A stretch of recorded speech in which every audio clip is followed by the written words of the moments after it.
Who has the competitive advantage for the 2021 season? Is it the group of programs that tried to make as much as they could for the season last year, try to do region, try to do area, try to get to state, and try to have as full a season as possible? Or is it the group of programs that decided to scale everything back for the 2020 season last year, where, you kind of do a little bit, limited rehearsals and limited, just limited material that was going to be on the field? Is there a competitive advantage for one or the other? Do both sides have a legitimate argument? We're going to kind of flush that out a little bit. With that being said, good morning again, Daniel Valdez. Again, it's a pleasure and honor to talk to you. Thanks for joining me. If you're brand new to this, hi, my name's Daniel Valdez. I'm one of the moderators, one of the live bloggers for TexasFans.com. Thank you for joining me. Appreciate it. Let's talk. Both sides have an argument here. Everybody wants to know, we have the competitive advantage because we did this and this. No, we've got a competitive advantage because of this sort of thing. You both have an argument. Your reasons are valid. I'm going to try to go through them. I'm going to try to look at this as 360 as possible. I like doing that. I like trying to be able to understand both sides, and then I leave the question up to you. I don't like really talking about competition too much on this little stupid thing that I do, just because we are talking about young teenagers whenever we talk about competition and stuff, but this is a question that has to be asked. Going into the 2021 season, which is already kicked off, with band camps going on, drumline camps, color guard camps, August 1st is almost a week away, where we can start learning drill for the competition show according to UIL bylaws. Who's got the competitive advantage? We'll take one side, we'll look at the other, and then we'll kind of compare the two. Let's take the side.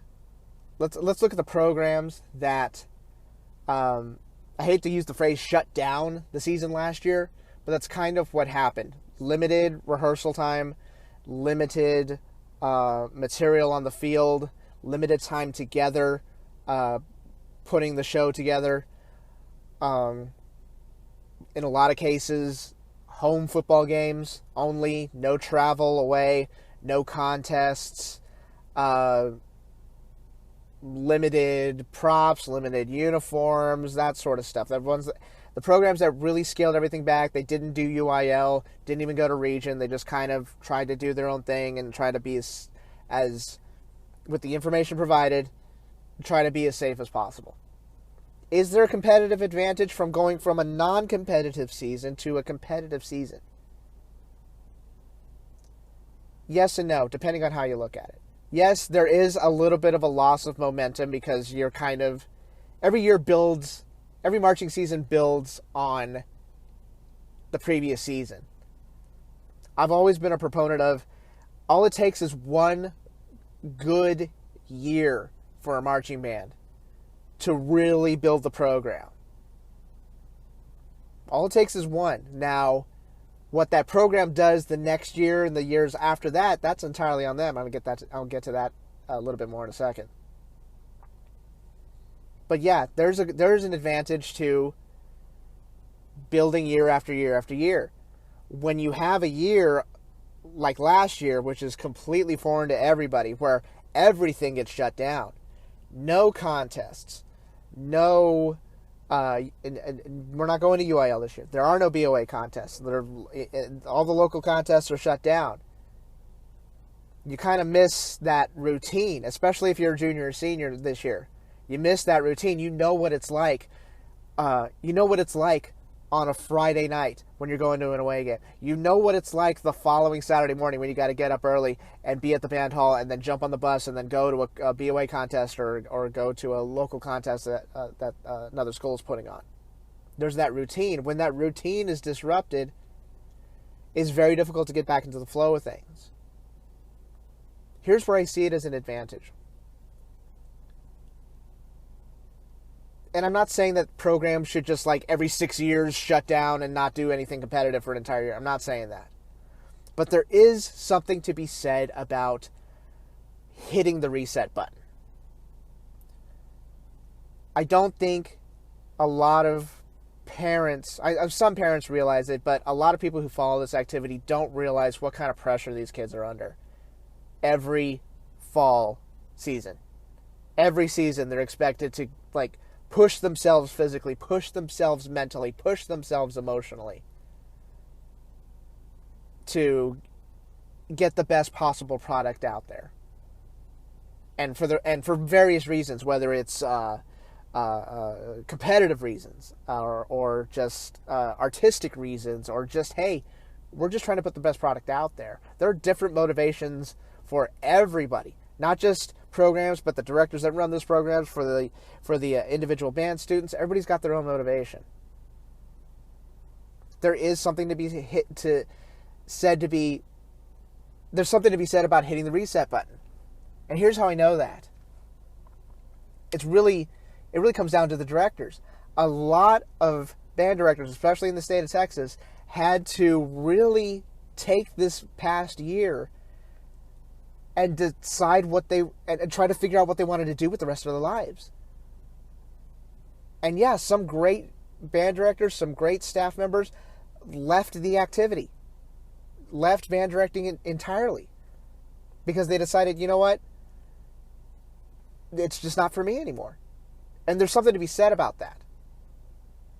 Went off to go do something else with their lives. Or they just spent more time, they were stuck with their family. I don't want to say stuck with their family, but they were with their family more the past year than they have been since they started doing high school band directing. It's like, hey, my family's pretty cool. I would like to have an occupation that helps pay the bills, keeps my family comfortable, and allows me to spend time with them. So that was another reason for those directors to go. What's the point I'm getting at? The ones that stayed, the ones that are with your program now, I promise you, really, really want to be there. Because this past year made everybody rethink what they wanted to do for the next 5-10 years, or for the rest of their lives. Everybody went through that. I went through that. Your parents went through that, if I'm talking to students. Parents, you went through that. You had to look within yourselves and realize, is this something I really want to do the rest of my life? So the staff members and the directors that are still with those programs, they are extra motivated, because they got a whole year of pushing their students, pushing their marching members to try to be the best and try to put the best product out there. There's a whole year that they missed out on. So all of that energy, all of that motivation, it's all coming back. The same can be said for the students. Students knew what it was like to have a competitive season where it's intense and the competition's intense and you got to get this performance down, or else you're going to be sitting in the stands on Saturday nights. And then it was taken away. And now it's back. Juniors and seniors, I'm talking to you. Now it's back. You know that it can be taken away at a moment's notice through no fault of your own. So now there's extra motivation to really seize the moment and really try to make the best of the situation we're in. So there's something to be said about that. You got a bunch of band nerds that are like ravenous, hungry animals that are dying to learn drill. That can't wait to learn new music and put it all on the field and learn choreography and all that stuff. They are artists. That is what they do. And a lot of people don't understand that they are artists. That there is this unexplainable need to create on the field, whether it's music, whether it's through movement or choreography or marching or whatever. So now you've got a bunch of motivated, hungry marching members that are ready to get out there and soak up all the information and perform to the best of their abilities every single time. There's an advantage in that.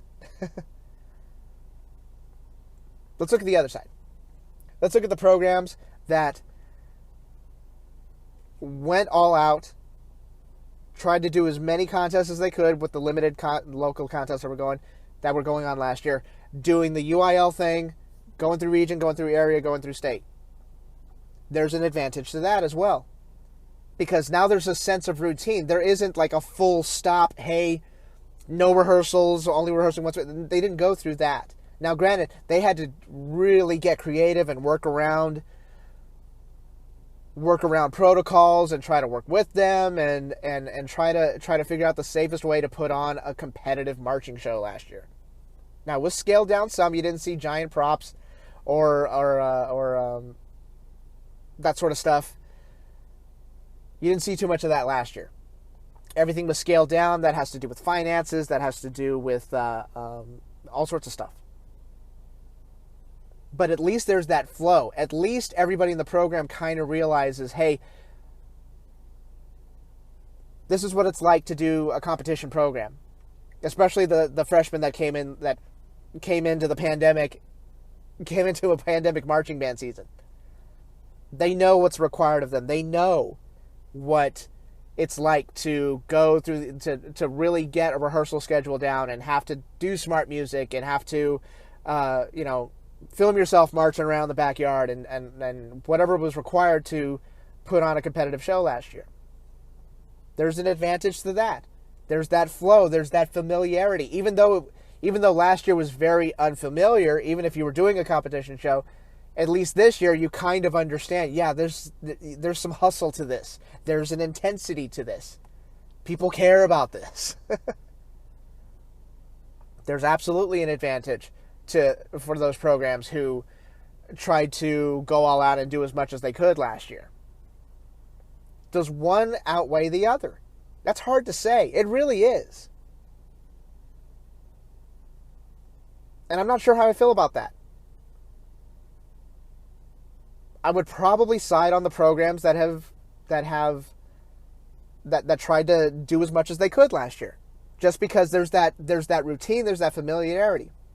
At the same time, the programs that took last year off, again, I put that all in quotes, but the programs that took last year off, they got to reevaluate how they run the rehearsals, how they run their program. Was there anything that we can improve on? Is there something we need to get rid of? Is there something we need to change? All that stuff's been evaluated. I promise you, your staff and directors, they've all got together like, look, if we're going to hit the reset button and we're going to start fresh in 2021 after a non-competitive 2020 season with limited rehearsals and limited time together, let's see what we can improve. There's no reason to try to do the exact same thing we did in 2019 because it's been 2 years since we've been to a contest. It's 2 years since we've done a competition show. So it's in the program's best interest to reevaluate everything and try to make the process, whether it's rehearsal process, game day process, show day process, whatever, designing the show, writing the music, whatever. It's in their best interest to reevaluate everything and try to make it better. A lot of programs, a lot of directors, I don't want to sound like I'm calling them out, but a lot of people that are involved in the activity that run these programs are stuck in their own ways. And the results show that. So, it's good for a change every now and then. It's good to reevaluate things.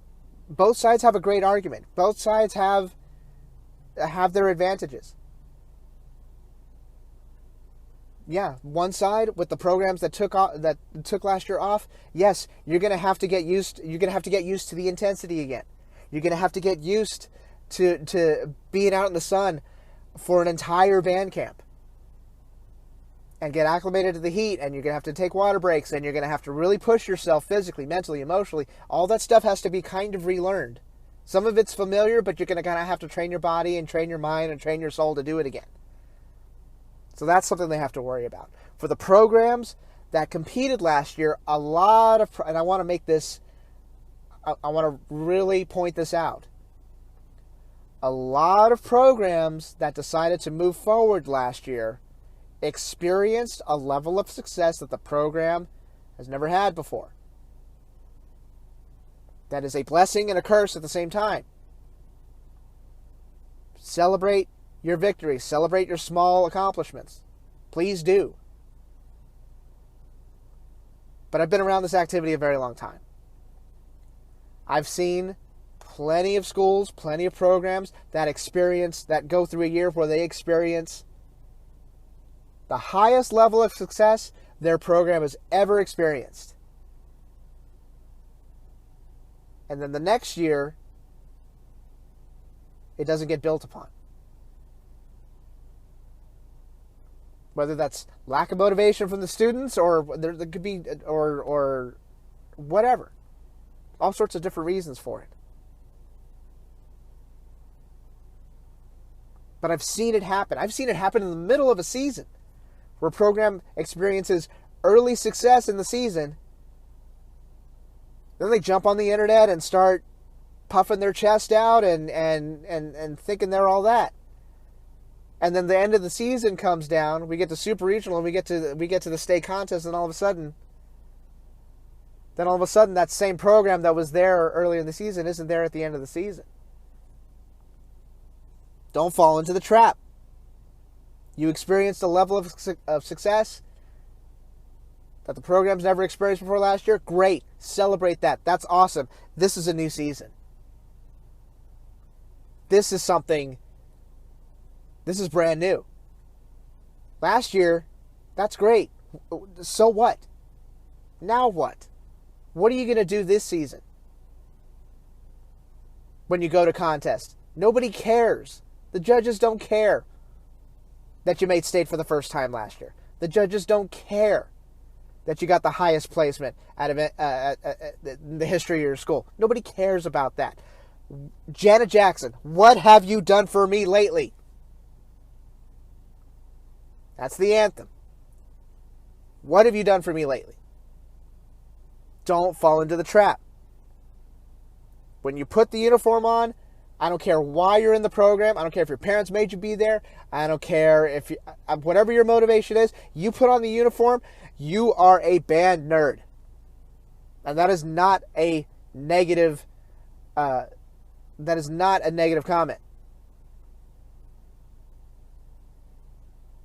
You're a band nerd, which means you must earn everything. You earn every result. You earn every rehearsal. You earn every good repetition. You earn every note that you play in tune. Everything is earned. Nothing is guaranteed.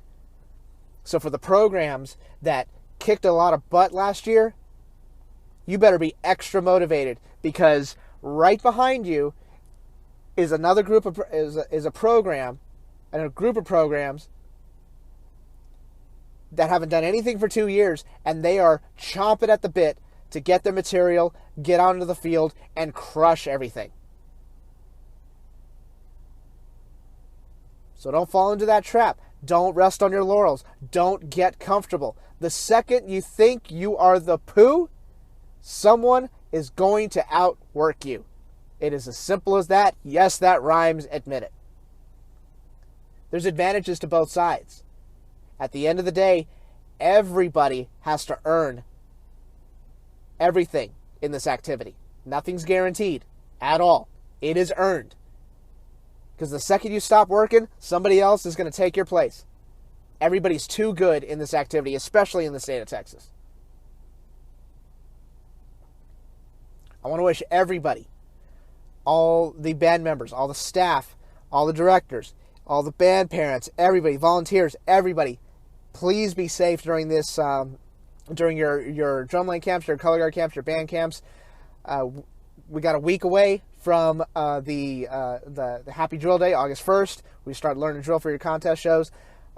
Please be safe, stay hydrated, and keep yourselves motivated. I'm done here. Hope you all had fun. I know I did. I will talk to you all sometime pretty soon, and we'll hopefully by that time we'll be learning drill, and then we'll be off and running, and then it's going to be a very interesting season for 2021. Hopefully everything works out and we're back to normal. I'm done here. I'll talk to you soon. Take care. Adios. Bye-bye.